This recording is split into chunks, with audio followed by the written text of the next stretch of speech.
Good evening. I'm Judy Woodruff. On the NewsHour tonight, the Washington Post reports President Trump revealed highly classified material to Russia's foreign minister and ambassador during their visit to the Oval Office. Then a hack felt around the world. We talked to the president of Microsoft about the cyber attack leaving hospitals and businesses in 150 countries facing ransom for their files.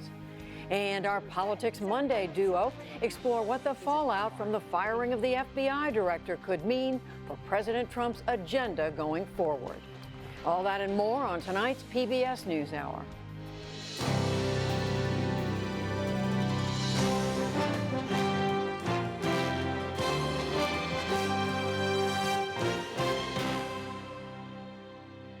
Major funding for the PBS NewsHour has been provided by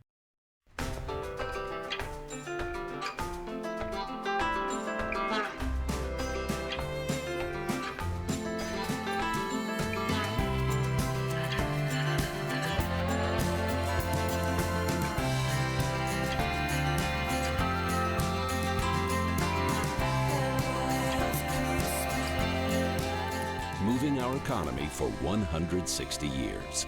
BNSF, the engine that connects us. The William and Flora Hewlett Foundation, helping people build measurably better lives.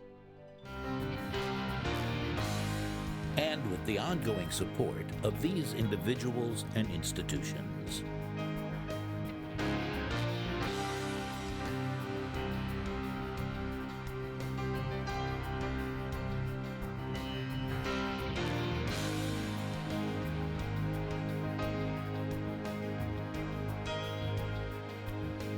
This program was made possible by the Corporation for Public Broadcasting and by contributions to your PBS station from viewers like you. Thank you. The White House is facing a new storm tonight. The Washington Post and other news organizations report that President Trump divulged highly sensitive information on the Islamic State group to the Russian foreign minister and ambassador last week. The accounts say it may have jeopardized the source of the intelligence. Deputy National Security Advisor Dina Powell branded the story false, and Secretary of State Rex Tillerson said Mr. Trump never discussed sources, methods, or military operations. Meanwhile, Democratic Senator Mark Warner said it's, quote, a slap in the face to the intelligence community, if it's true. A spokesman for House Speaker Paul Ryan said protecting secrets is paramount, and the Speaker, quote, hopes for a full explanation. A short time ago, I spoke to Greg Jaffe, one of the Washington Post reporters who broke the story. We're joined now by Greg Jaffe, one of the Washington Post reporters who broke the story. Greg Jaffe, tell us exactly what happened as you know it. So the meeting with the Russian foreign minister and the Russian ambassador was taking place, and the president was sharing information with them with regard to the laptop threat that had been an issue, the threat posed by laptops, the threat posed by aviation to laptops, which had been an issue, and he was describing the nature of that threat, was boasting about the great intel he had, and in doing so may have overstepped the bounds. So this is information that had come from a U.S. ally, is that correct? Yeah, that's exactly right. And it's particularly sensitive, and I think the ally, which controls the dissemination of the information, would be upset to have learned that it landed in the Russians' hands. It sounds as if, from your reporting, Greg, that the White House recognized pretty quickly what had happened, because you wrote that they contacted both the CIA and the National Security Agency afterwards. Yeah, that's exactly right. And they,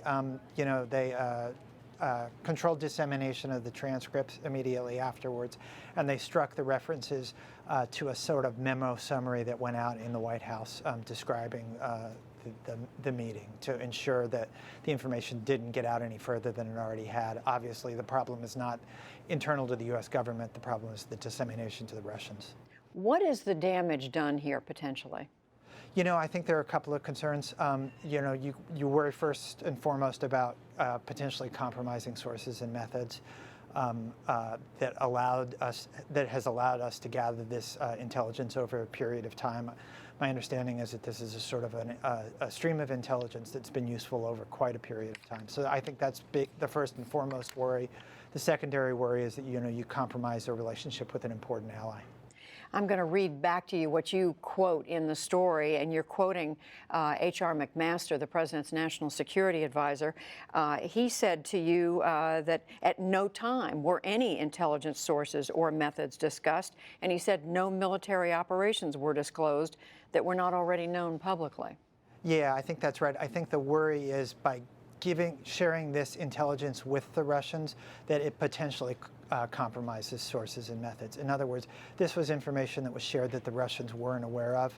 They didn't know how we had access to it, so I think the worry is that their ability is to reverse engineer to sort of figure out where this information was coming from. Clearly, Greg Jaffe, you're not going to tell us your source on this story, but is it fair to say the White House did not want this information revealed? Yeah, I think that's very fair to say that the White House is very concerned. I think both about the information shared in the Oval Office and about the story. Where does this go from here? I mean, so the president has shared this in a conversation with the Russian foreign minister, the Russian ambassador to the U.S. What can one expect? Has there been an apology made to the ally, the country, the officials from whom the information came? I don't know the answer to that, and I think this is one of those issues where it's so unprecedented that I'm not sure where it goes from here. I've been reporting on national security matters for quite a while, and it's hard to recall something like this. Are presidents given some sort of training or guidance on how to talk about intelligence? Well, they get talking points prior to the meetings, and this is where it's important to have talking points and have a staff prepare the president and have the president be willing to listen and be prepared. And I think that's the concern, that this is a president who doesn't have a long history in government, is a president who relies on his gut and likes to wing it in meetings. And I think that's the concern here. You have to be open to being staffed. And I think that's potentially what was worrisome here. Greg Jaffe of the Washington Post, one of the reporters on this story that has just broken within the hour. Greg, we thank you. Yeah, thanks for having me. And in the day's other news, the president said the White House is moving rapidly to replace the man he fired last week as director of the FBI, James Comey. At least 8 candidates were interviewed over the weekend. They included, among others, acting FBI Director Andrew McCabe, Republican Senator John Cornyn of Texas, and a former Republican Congressman Mike Rogers. Meanwhile, the White House press secretary insisted today that the president wants a full FBI review of Russian meddling in the election, no matter what it concludes.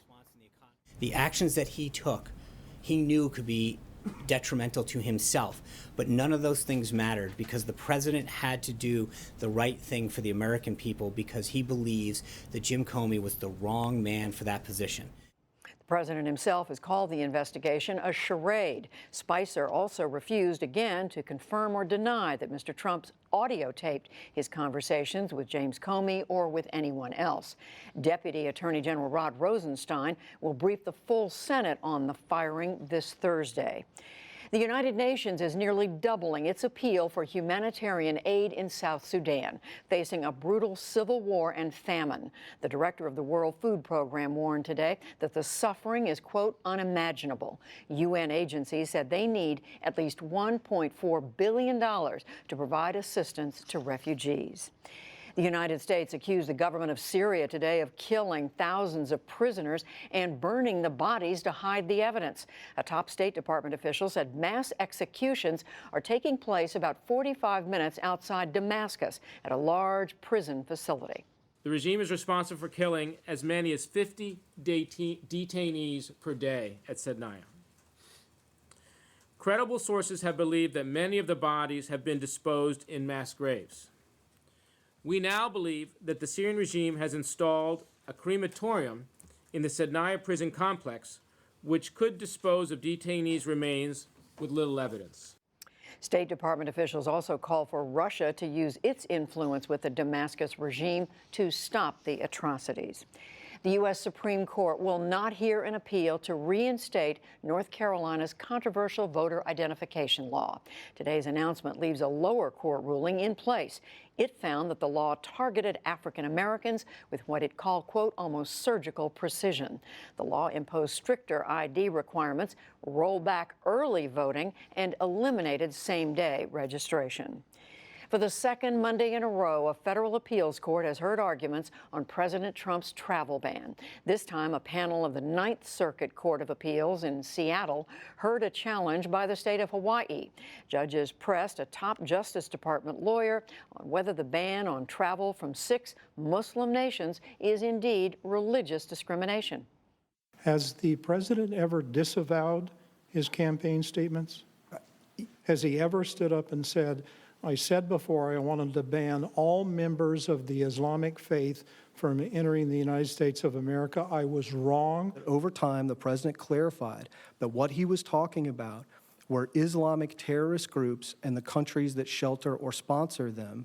And over time, he and his advisors clarified that what he was focused on were groups like ISIS and Al-Qaeda. Last week, an appeals court in Richmond, Virginia, heard similar arguments in another suit against the travel ban. The Trump cabinet is now complete. Robert Lighthizer was sworn in today as U.S. Trade Representative. Vice President Mike Pence presided over the ceremony. Lighthizer is the last cabinet official to be confirmed by the Senate. He's expected to play a key role in renegotiating trade deals. And on Wall Street, stocks rose as oil prices surged. The Dow Jones Industrial Average gained 85 points to close near 20,982. The Nasdaq rose 28 and the S&P 500 added 11. Still to come on the NewsHour, the president of Microsoft on the global cyber attack. Heightened threats from North Korea's latest missile launch. New limits by the Trump administration on foreign aid to groups that provide abortion services, and much more.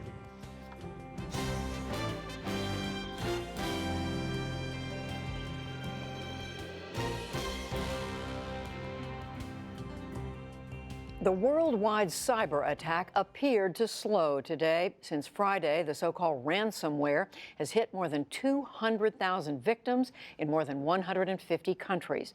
The worst of it today was in Asia. William Brangham reports. At a movie theater in Seoul, South Korea, screens flashed the bad news. Now playing a global cyber attack. In Indonesia, the waiting room at a cancer hospital in Jakarta was packed with patients. Their records also held hostage by this so-called ransomware. There are always so many people. That's why it's taking so long. We're tired, but we need the treatment. In China, state media reported some 4,000 schools were among the hardest hit there, including 2 prestigious universities. If we pay the ransom, then we are risking having our personal information, including our account information, recorded and stolen. Japanese giants Hitachi and Nissan were affected as well, but Japan's chief cabinet secretary said the damage was minimal. The virus first struck on Friday, primarily at hospitals in Britain and companies across Europe. This particular kind of ransomware takes advantage of a security flaw in Microsoft's Windows operating system. It locks users out of their computers until they pay a ransom to get it back. This strain of ransomware was apparently built in part using software created by the National Security Agency, the NSA, which was then stolen by hackers. Microsoft patched the flaw in its system in March, but many users either ignored it or refused to pay for it.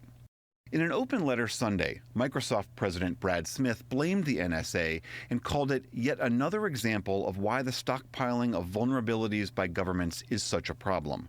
Russian President Vladimir Putin, who is visiting China, also criticized the U.S. amid reports that his interior ministry had been hit hard. The primary source of the virus happens to be the intelligence services of the United States. Russia here is absolutely uninvolved. But at the White House today, Tom Bossert, President Trump's Homeland Security advisor, said the NSA had never intended its tools to be used by foreign criminals. That this was a vulnerability exploit as one part of a much larger tool that was put together by the culpable parties and not by the U.S. government. So this was not a tool developed by the NSA to hold ransom data. Meanwhile, there's been political fallout.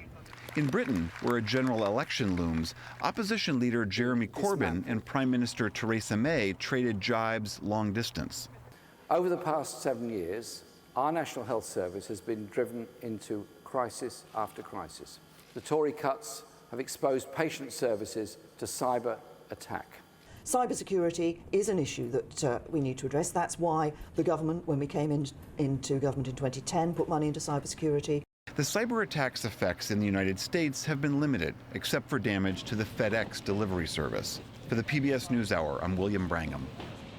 And let's turn to Microsoft now, which has been responding to this attack and criticizing the NSA for its alleged role in exploiting the vulnerability. To begin with, Brad Smith is the president and chief legal officer of the company, and he joins me from Redmond, Washington.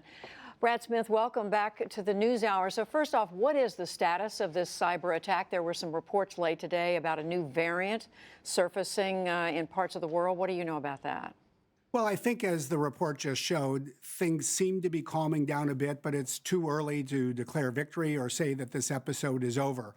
As you just mentioned, new variants can be created. That's not uncommon in these kinds of situations. We'll have to monitor them.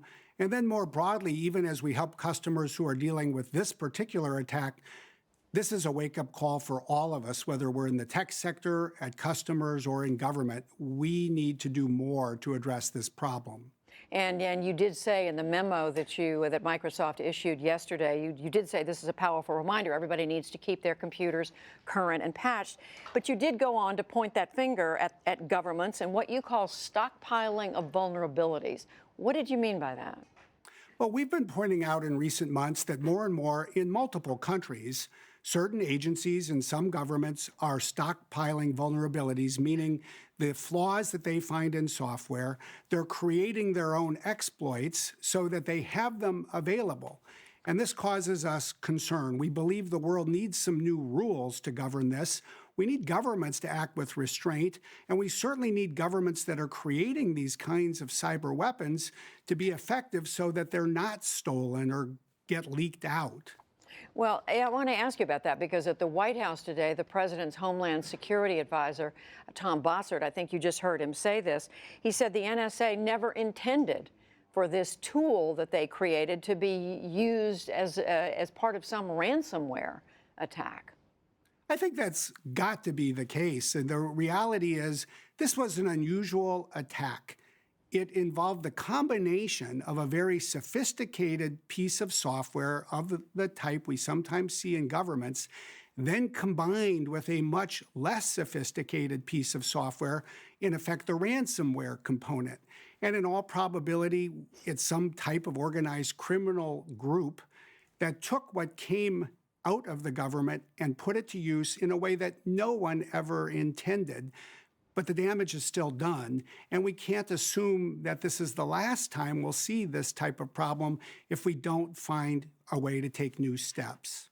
Well, Brad Smith, what do you say about Microsoft's role in this? I'm sure you know there are security analysts out there who are saying not only because these flaws existed in something that Microsoft, that your company created, but also that the company apparently hasn't done enough to alert people that these flaws are there, that they need to patch. There are some nonprofit organizations, governments that we've been discussing that just haven't gotten around to it. And these analysts are saying Microsoft should have done more to alert people. Well, the very first thing that I said in my statement yesterday was that Microsoft, in fact, has the first responsibility to address these issues. I think that's unquestionable. We look at everything that we're doing today. We have 3,500 security engineers. We worked over the weekend to provide help to customers around the world. We acted in March to patch software. We acted in March to talk about the importance of this, as we do all the time. But look, this is a wake-up call for us, for customers. None of us should assume that we're doing everything that we can possibly do. Let's all learn from this together. And I would be the first to say that just as government needs to do more, we need to ask ourselves what more we can do as well. Can you say at this point what more Microsoft can do? Well, one of the issues that I think we need to think through around the world is how to help customers, especially in sophisticated, diversified, complicated information technology environments, to deploy patches more easily. The National Health Service in the UK is a good example. It's a very large institution. Now, in some cases, the computers are a good deal older.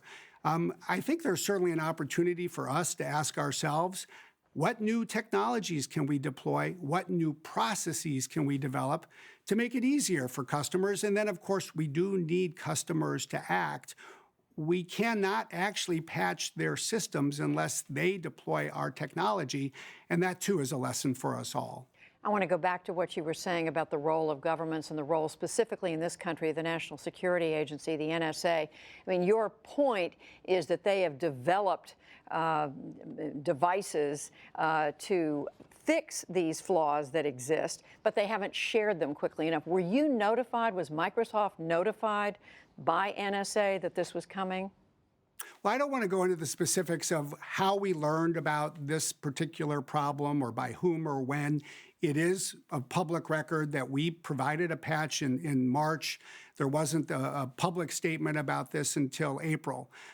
But what I think is also important is that we need the global community to come together. We called earlier this year for the creation and effect of a digital Geneva Convention, new rules of the road that apply to everybody, because this is an issue in this instance that may have arisen in the United States.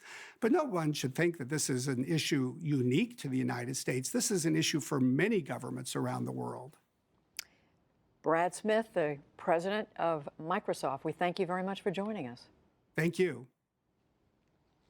And some further reporting now on this and what consumers need to know, and that comes from William Brangham.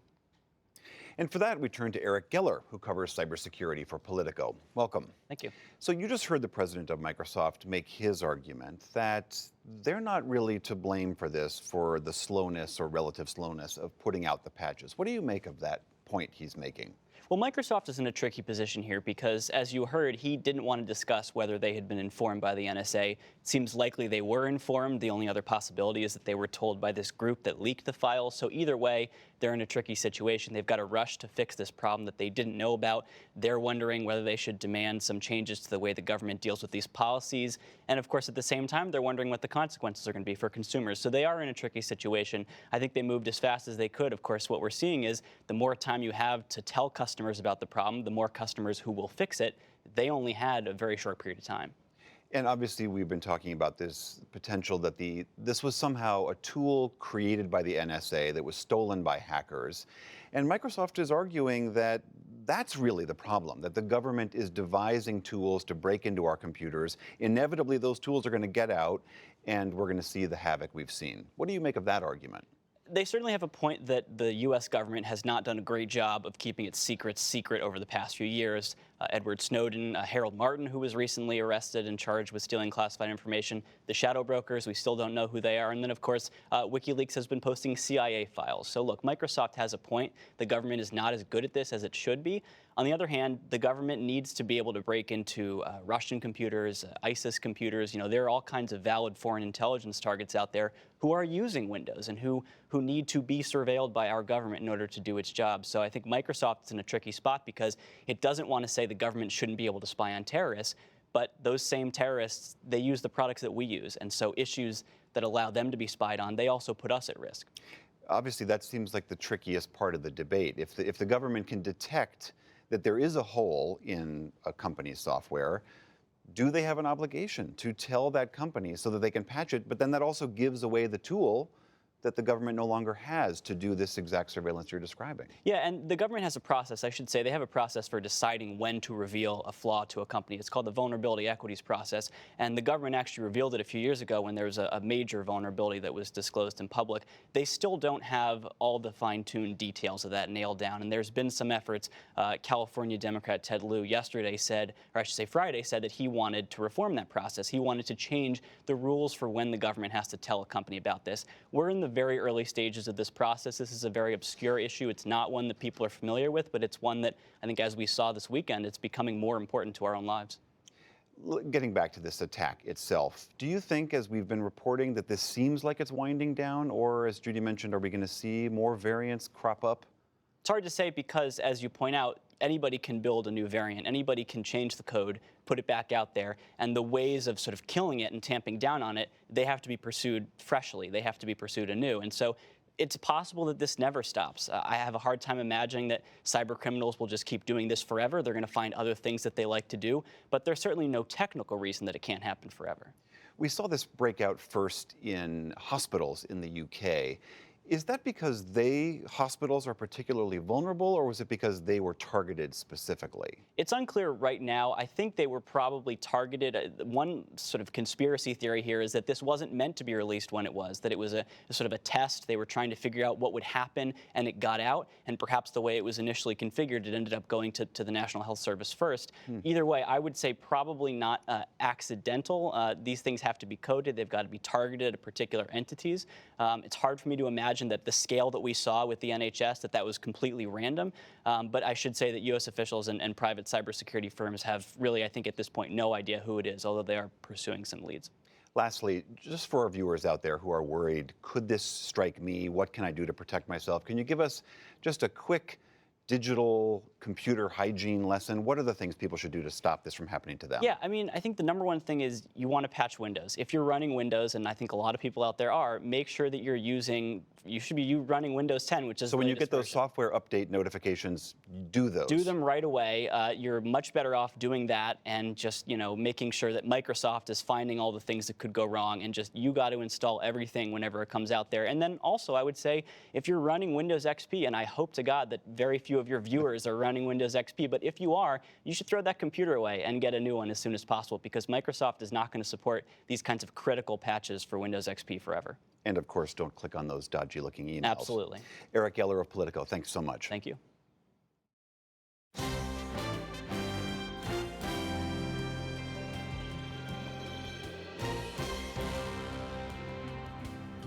North Korea today hailed its test of a new intermediate-range missile and claimed that it can now hit U.S. bases in the Pacific with a nuclear warhead. State TV broadcast footage of Sunday's launch. The missile traveled nearly 500 miles, but analysts said it could have a maximum range of 2,500 miles.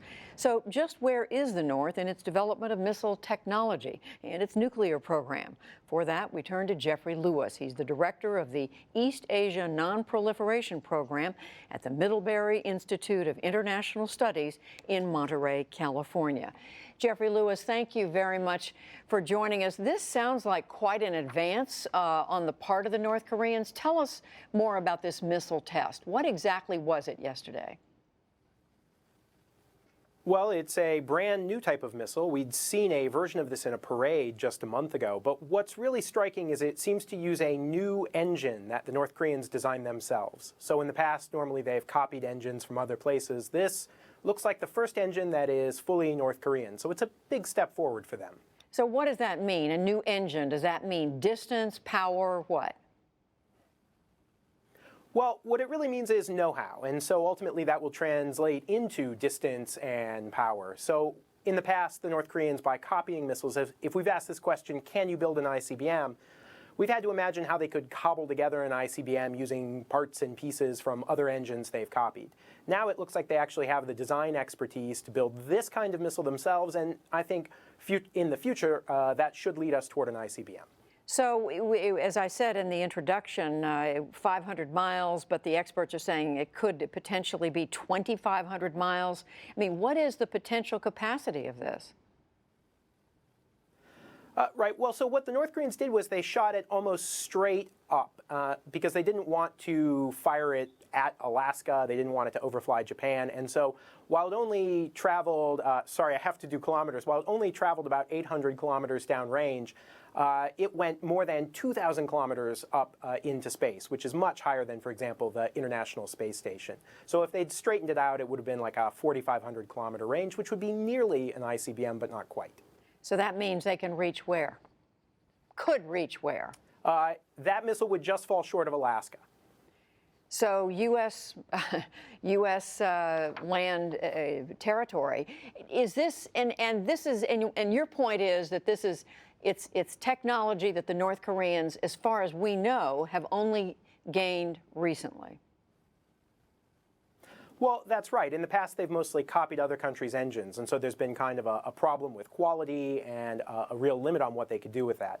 This is probably a breakthrough in the sense that now that they really have that design expertise on their own, they'll be able to continuously improve and make longer range missiles. I was reading that this says a lot about their ability potentially to miniaturize a warhead, about the ability of the missile to survive re-entry into the Earth's atmosphere once it goes up into space, comes back down again. I'm assuming all that is significant, but they haven't perfected it yet. What are the hurdles that they still need to overcome? Well, what they have done are test all of the parts and pieces. So, for example, we've seen this new large engine. We've also seen the North Koreans test a different engine that would work in an ICBM. We've seen them do ground tests of the it's called a reentry vehicle. It's basically the ability to bring the warhead back into the atmosphere. So really what North Korea has to do is put all of those things together and test them at once.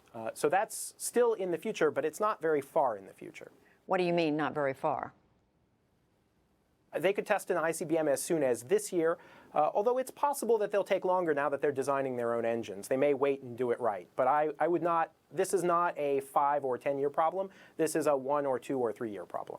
Hence, getting the attention of U.S. officials and officials in the region. Just final quick question, Jeffrey Lewis. Are the North Koreans figuring this out because they have a bunch of smart scientists? Are they sitting around? Are they stealing this information from somewhere else? Do we know how they're doing this? Well, in the past, they had a lot of help, and so we would see the North Koreans poking around in Russia and Ukraine looking for technology. I think the reason this particular engine is important is because it really looks like something they designed themselves. So I think they've moved from the point where they are importing things and stealing information to actually designing their own engines, and that's a big step. It certainly sounds like it. Jeffrey Lewis with the Monterey Institute of International Studies. We thank you. Thank you.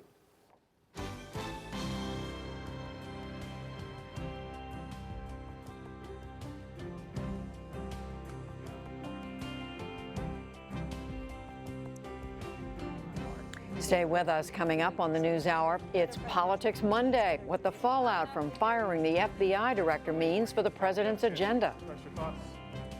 But first, as the Islamic State group faces serious losses in Syria and Iraq, some of the group's foreign fighters are fleeing the region and returning to their home countries. This has had an impact across the region, including in Tunisia, a country that has sent more fighters to join the group than any other. Jeffrey Brown reports on what kind of welcome they'll be receiving. A protest earlier this year on the streets of Tunis, a sign of democracy in the new Tunisia, where past demonstrations would have been brutally suppressed, but also a sign of lingering political crisis. Citizens rallied against the return of thousands of fellow Tunisians who have fought abroad for the Islamic State and other jihadi groups, and now want to return home. These people are not Tunisian, they are monsters. Dr. Nazia Guider helped organize the protests. She's a neurologist in a well-off suburb of Tunis and fears the impact the returnees will have. They are people who have no nationality. They decided to go to a place where, to have another nationality because this place is called a state. ISIS. Yeah. But family members of those accused of fighting for ISIS just want their loved ones home. My brother is one of Tunisia's young people who were marginalized, who got lost. Before dawn on a recent morning, this woman, we agreed to conceal her identity, was on her way to a local jail to visit her brother. A young man, she said, who'd misled his family and left to fight in Syria in 2012. I took him to the airport myself, and that's what hurts me. He contacted me and he told me I'm in Syria and I'm okay. You can imagine our situation. We went mad. I was crying while walking in the street like a fool. Soon enough, she says, her brother realized he'd made a terrible mistake. Eventually, he turned himself in to the Tunisian embassy in Turkey. Returned to Tunis, he now faces a lengthy prison sentence. Now he has the title of terrorist. His life is destroyed. He is not the only one. The UN estimates that between 5,000 to 6,000 Tunisians joined ISIS to fight in Syria, Iraq, and Libya, more than from any other country. The response to the returning fighters is a complicated one in a country with a very fragile democracy and very real security concerns. Protests in Tunisia in 2011 peacefully overthrew longtime dictator Abidine Ben Ali and sparked the wider Arab Spring uprisings. Later, a democratically elected coalition government included Tunisian secularists and Islamists. This is a country widely seen as the region's success story, but one with enormous challenges, including a stagnant economy and large numbers of homegrown terrorists. In 2015, 20 tourists were killed by Islamist gunmen at Tunis's Bardo Museum, a cultural treasure. And a lone gunman killed 38, mostly Brits on holiday, at a coastal beach resort. ISIS claimed responsibility for both attacks. Tunisian-born radicals have also carried out attacks abroad, including those in Nice and Berlin in 2016. Authorities here say about 800 Tunisian fighters have returned and are now sitting in jails. But hundreds more may have snuck into the country through neighboring Libya. If you ask any Tunisian family, do you know of a Tunisian who's gone to Syria or tried to go? They will say yes, of course we do. Mohammed Iqbal has spent the last several years tracking those who left, and in 2013 formed an organization to help them return. A young boy. Yes, you have 16 years to go to... He was 16 when he went to Libya? Yes, 16 to Libya and to Syria. Iqbal sees a lost generation, many of them poor and vulnerable Tunisians, succumbing to economic hardship and a sophisticated network of hardline Islamists recruiting them for jihad. The lion knows how to choose its prey. There are recruitment networks hunting for young people. The 2011 revolution unleashed many disparate forces, including an Islamist revival. This video from that time shows an imam who would later become Minister of Religious Affairs during Friday prayers. It is the duty of every Muslim to help our brothers fight in Syria. Many accepted that call, including Mohammed Iqbal's younger brother. We agreed not to use his name or show his face. I thought by going that I would be helping to send a message to the world. Enough killings of the Syrian people and the Muslim people. We have been told that in Syria they will employ us, provide us a house. If you want to get married, you can do it there. Despite being wheelchair-bound, the younger Iqbal managed to make it to the Syrian border in 2013, before his brother convinced him to come home. He's now in a legal limbo and regularly visited and watched by police. Mohammed Iqbal acknowledges that there are hardcore terrorists among those who left. He wants distinctions drawn and efforts made to incorporate as many as possible back into society. Tunisian law can't prevent citizens from coming back to this country. These fighters must return to their countries, get arrested, and be rehabilitated. This is better than their remaining free in areas of conflicts. We want them to come back to society and live normally, not just as ex-convicts. They must be producing something to the society, not only consuming. But to what kind of society? Tied up in Tunisia's debates, the role of religion in public life. The former dictatorship ruthlessly enforced secularism and closely monitored religious activity. One result, people like Imam Omar Migri spent years in prison. Today, though, he's a moderate who works with the government to oppose radical Islamists whose influence grew after the revolution. At his home in a suburb of Tunis, Imam Migri told us that forgiveness is one part of the equation, along with extensive re-education programs. Many of them do not have a proper understanding of Islam and jihad. They're a danger to society and to our social fabric. The government, he says, must do more to reach radicals in prisons and schools. We asked the government to give us the opportunity to speak to people who have been jailed and to try to change their path. we were refused. Does the government have a plan? Yes, says Colonel Mokhtar Ben Nasser, a retired military officer who now runs a think tank, to jail the worst and monitor others through tight security and the rule of law. ISIS is a beaten force, so they will come back in search of safe places. The real difficulty lies in identifying them because many don't return through the airports with official documents. Tunisia is still a young democracy, finding its way between the security and these kind of new freedoms. Is it a difficult balance, even today? Yes, absolutely. Today, the guaranteed thing is that there is real freedom. There is freedom of expression, but this freedom has limits, and when people overstep those limits, there is chaos. After human rights groups issued reports on abuses by Tunisian security forces, civil liberties advocates responded with a campaign called No to Terrorism, Yes to Human Rights, featuring prominent Tunisian celebrities. 6 years after its revolution, Tunisia faces numerous challenges. It falls to citizens, says Dr. Nazia Guider, to push the country forward. Tunisia is full of competence, of very competent people, and of people who love their country, and people who think that progress and changing this bad image is absolutely possible. If you try to draw a new dream for the Tunisian, all the Tunisian, this is a solution. A new dream, that is, for a new Tunisia. For the PBS NewsHour, I'm Jeffrey Brown in Tunis.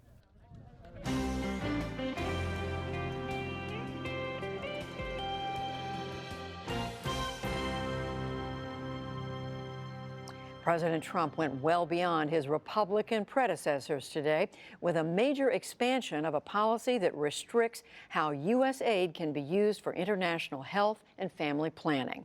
The rule, known as the Mexico City policy, has often blocked international assistance through the U.S. Agency for International Development to any groups or programs that provide or mention abortions. The president's new order would apply to billions of additional dollars given out by the state and defense departments. William Brangham is back with that story. The rule, often referred to by critics as the gag rule, was first enacted in 1984. Republican presidents traditionally reinstate it and thus limit the funding to NGOs that discuss or perform abortions. Democrats, including President Obama, then repeal it. During his first few days in office, President Trump signed an executive order making it clear he would reinstate it. But today, the scope of it became much clearer. In the past, about $600 million in funding was covered by the rule. Today's expansion will now affect nearly $9 billion. I'm joined now by Yagana Torbati. She covers the State Department for Reuters. Welcome back to the NewsHour. Thank you. Very big expansion of this policy today, right? Right, this is. So before this version of the policy, under past Republican administrations, just like you mentioned, there was some version of this rule, but it applied only to family planning related funding from USAID and the State Department. Now, under this version of the policy, it's going to apply to basically all global health funding provided by the United States. That's funding under the Defense Department, under the State Department, under USAID as well. So that's any U.S. agency, any U.S. department now falls under this rule. Right. When it comes to their global health assistance dollars, they have to abide by this Mexico City policy. So specifically, we touched on this a little bit, but the rule says if you're getting federal money, you can't perform or mention abortions. Is that right? Right. That's basically the general version of the rule. You can't perform or mention abortions as part of family planning. Now, U.S. officials said today when they were rolling out this policy that they will make exceptions for abortions performed basically in the cases of rape or incest or other sort of like emergency situations. But the vast majority of abortions are not for those purposes. They're for sort of family planning purposes. And so funding will be restricted when it comes to groups that provide those sorts of services or mention them or talk about them. So specifically, what types of organizations are going to suddenly see this a potential threat to their funding. It's a wide array of organizations that provide global health services. So previous versions of this rule didn't include groups that provide, for example, HIV/AIDS related care or malaria related care, but specifically two major U.S. programs that provide that sort of funding to groups that provide that care, which are PEPFAR and the President's Malaria Initiative. Those now come under this rule, and so critics and especially Democratic opponents in Congress, people who oppose this rule, say that that's going to affect a wide array of services that the U.S. has traditionally funded in some of the most vulnerable countries, including parts of Africa, Southwest Asia, and the like. I understand the Democrats have been highly critical of this and say, just as you say. On the other hand, people who want to restrict abortion see this as a huge victory. I mean, that seems to be the goal here, right? To restrict abortions that come via U.S. dollars all around the world.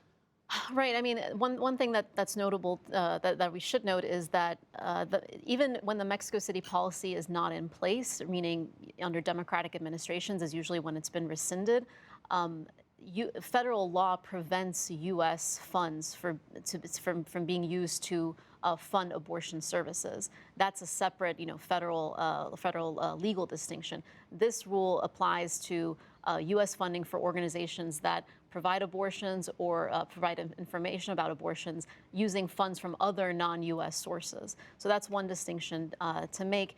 And yes, you're right. Groups that support this rule, and we heard from a lot of them today, say that they're ensuring that U.S. funds aren't supporting groups even that support these sorts of abortion policies that they don't agree with, and so they're really lauding President Trump's action and the State Department's implementation of that rule today. Lastly, if an organization currently is being funded by the U.S. and they do mention or perform abortion somehow, can they simply change their mission and still receive money, or are they going to be cut regardless? No, so the U.S. Officials that we spoke to today and that we heard from said that one thing that they were at pains to acknowledge is that this is not a cut in funding. The U.S. is going to continue to provide, about $6 billion a year to PEPFAR, for instance, and $620 million for this malaria initiative. So they want to continue that funding, and they intend to. What they say they're going to do is they're going to ask their partners abroad to sort of agree to a clause that says they're not going to talk about or provide abortion services. Now, if those partners say that they can't do it, then the U.S. officials say that they will basically find other partners that they believe are going to still be able to provide these services in an effective manner. But it will basically require not a cut in funding, but a reallocation of funding. And we'll have to see, is that going to be difficult on the ground? Is that going to restrict the number of partners that the U.S. can work with? How is that actually going to be implemented? All right, Yaghna Torbati, thank you very much. Thank you, William.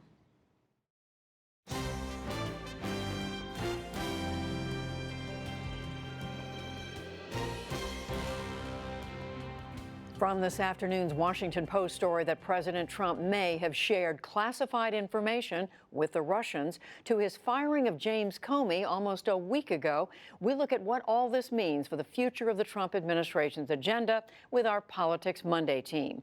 Amy Walter of the Cook Political Report and Tamara Keith of NPR.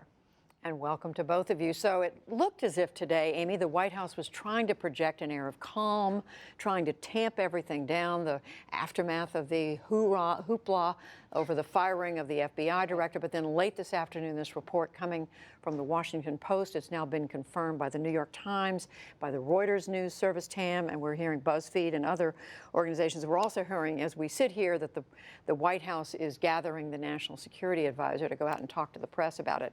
But it just seems as if, Amy, this White House is having a hard time keeping news and bad news under control. That's right. And for the first time this week, this didn't come from the president himself. Remember, a lot of the damage that was done over the course of last week and into the weekend were his own tweets. In this case, it's people leaking information about this president's conversation with the Russians that has gotten him into hot water and the administration into hot water. And it goes really to the fundamental question here, which is, who is driving the train at that White House? There is no focus, there's no strategy, it seems to me we go day to day without a bigger, broader comprehensive strategy and messaging and discipline. And that was how Donald Trump ran his campaign. That was how he ran his businesses. Running the government like this is proving to be much more difficult. And Tam, a lot of this seems to have to do with the White House staff and whether they are pleasing the president, whether they're doing the job they're supposed to do. There were reports over the weekend of maybe a shakeup of staff. People were going to be fired. And then in my interview earlier in the program with Greg Jaffe of the Washington Post, he said typically it's staff who briefs a president before they meet with someone like a foreign minister and an ambassador. So the staff is a big part of the focus here. But by all accounts, the staff have been briefing the president, and the president plays it by the feels. He does what feels right in the moment. He has talked about this, that he's flexible, that he improvises, and it's hard to build a communication strategy around improvisation. I mean, what we saw last week with the White House coming out with talking points, the vice president repeating those talking points repeatedly, and then the president of the United States going on television and directly contradicting the talking points and the vice president. And maybe what the president said was more true than what all of the others were saying, but it creates this cloud that just hangs over the administration. And now you have H.R. McMaster, the national security advisor, coming out to brief the press, to push back on this Washington Post story. Well, last week they came out and they pushed a narrative, and then the president contradicted it. What's going to happen this week? And we don't know, of course. Right, and this is all happening, of course, as the president is getting ready to go overseas on his first international trip to some of our most important allies, Saudi Arabia, Israel. So this is obviously going to be on the minds of the people that he's going to visit when you're talking about potentially sharing classified information with an adversary. What are our allies going to be thinking about this? Well, and we're watching as comments from United States Senators, Tam, come in on both sides of the political aisle. We saw Senator John Warner saying something to the effect, this is troubling. We saw Senator John McCain saying, if it's true, it would be very concerning. Republicans, both of you, they're not embracing, not all of them are embracing the way this White House has handled the FBI story either. That's correct. I was talking to a Republican senator last week who wanted more details, wanted more information about the timing. You see a lot of Republicans in Congress saying, I need more information. We need more details. On the Comey thing, they are going to get a briefing this week by the Deputy Attorney General, Rod Rosenstein. But many of the reactions to this latest story are, well, we want to know what's really happening. We want to hear from the administration. That is maybe a teensy-weensy bit of distancing themselves from the administration, but that is not. But it's not. Not really, no. No, we haven't seen, we have not seen, there's no sort of bottom dropping out. You don't see an en masse refusal of Republicans to support this administration or to call for the president to do something different. I think a lot of what you're seeing is the fact that the Republican base, voters, still united around this president. This NBC Wall Street Journal poll that came out this week, I think came out yesterday, approval rating among people who voted for Trump, 87%, among Republicans in general, 82%. The number that should worry Republicans, though, especially those who sit in swing states, swing districts, is this: 35% of independents give him a positive approval rating, only 35%. That is a danger number. But for most of these Republicans, as we know, they sit in Republican districts. Only 23 House members sit in a district that Hillary Clinton carried. Very few senators up in this next election sit in a state that Hillary Clinton carried. Only one, in fact, does. That's some of their calculation, too. The bottom hasn't dropped out on Trump among his own voters. Republicans now sort of sitting and waiting to see how much longer they can wait before they have to do something. And meanwhile, Tam, there is the agenda that the president had been talking about, overhauling health care, coming up with a health care replacement. That is still in motion.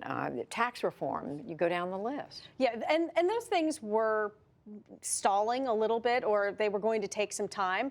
So nobody's talking about them now. Nobody's looking at the minutia of, senators are continuing to meet, Republican senators continuing to meet to talk about health care reform or to talk about how they would repeal and replace the Affordable Care Act. But it's happening at a very low simmer, very much out of view. And it is this remarkable thing. The president is about to leave the country to go overseas to meet with all of these allies. And I'm going on that trip. It's unclear to me whether I'm going to be reporting on what the president is doing overseas or whether I'll be reporting on the continued kerfuffle and drama that has been coming out of this White House. Can I make one more point? Sure. Do we have time? The one thing I also want to say about this agenda is the problem is not simply that this is distracting him from pushing an agenda forward. The problem is that the agenda itself is not particularly popular. The health care bill that the House passed, again, you look at all the polls that have been released since it's passed, at best it gets an approval rating somewhere in the 30s. This NBC poll, 48% said they thought it was bad, only 23% good. That's as bad as any poll they took when Obamacare at its lowest was polling. A lot to consider here, and it keeps on coming. Amy Walter, Tamara Keith, we thank you both, and Tamara, safe travels. Thank you.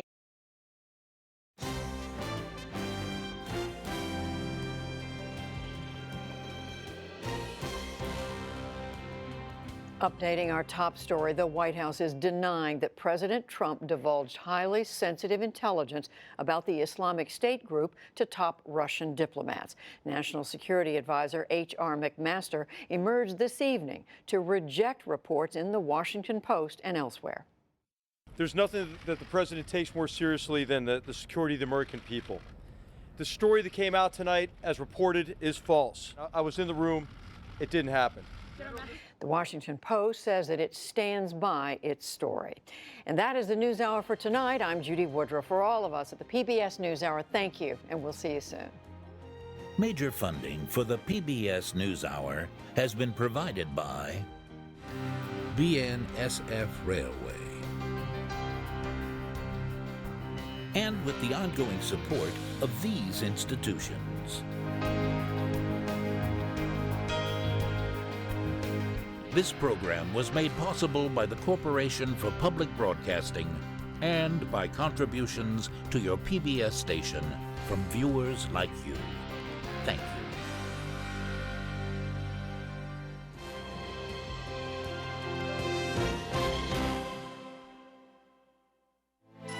You're watching PBS.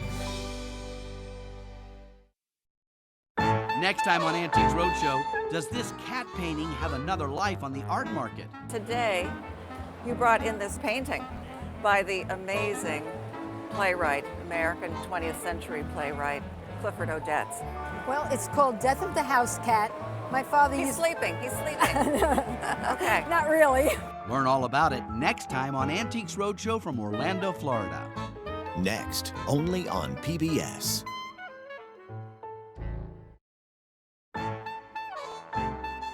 Next time, Antiques Roadshow is discovering the hidden treasures of the Gulf Coast. It's made in China, roughly 1100 BC. Woo!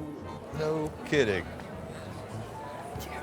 No! I guess I'll be calling my insurance agent Monday, first thing. Don't miss our visit to Corpus Christi, Texas next time on Antiques Roadshow. Tonight at 9, 8 Central, only on PBS. I used to hate writing because I have Tourette syndrome. It's a neurological disorder that causes me to twitch and makes my hands cramp up. It's annoying. I watched Downton Abbey with my whole family, and I love the series. It just created such a cool universe. I didn't know that writing could do that. I was so obsessed that I went and I researched and I learned all that I could about the Edwardian era. Despite the uncomfortableness of having Tourette's, I started to write. I wrote a fan fiction about Downton. After that, I wrote a short story for school that was set in Edwardian England. I got an A. I write all the time now. I love thinking of different plots and characters. It's just really satisfying. Downton Abbey just sparked something inside me, and now writing is my absolute favorite thing. I don't think of Tourette syndrome as much of an obstacle now. I feel like I'm more open to trying new things.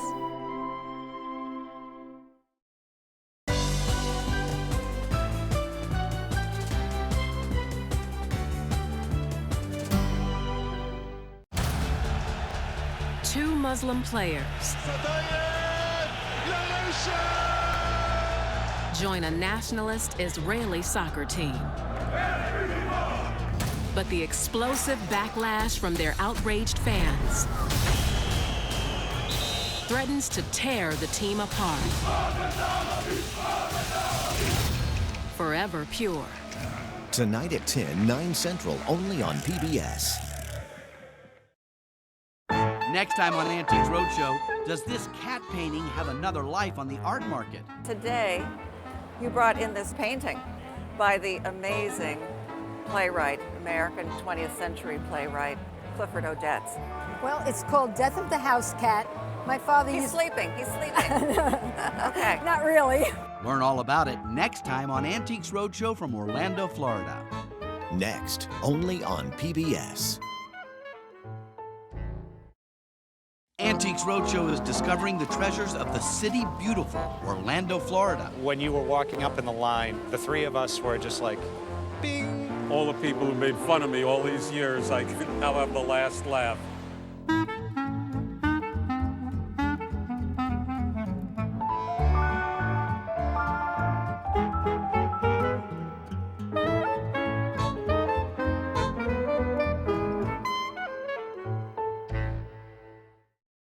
Now, the people who make Antiques Roadshow possible.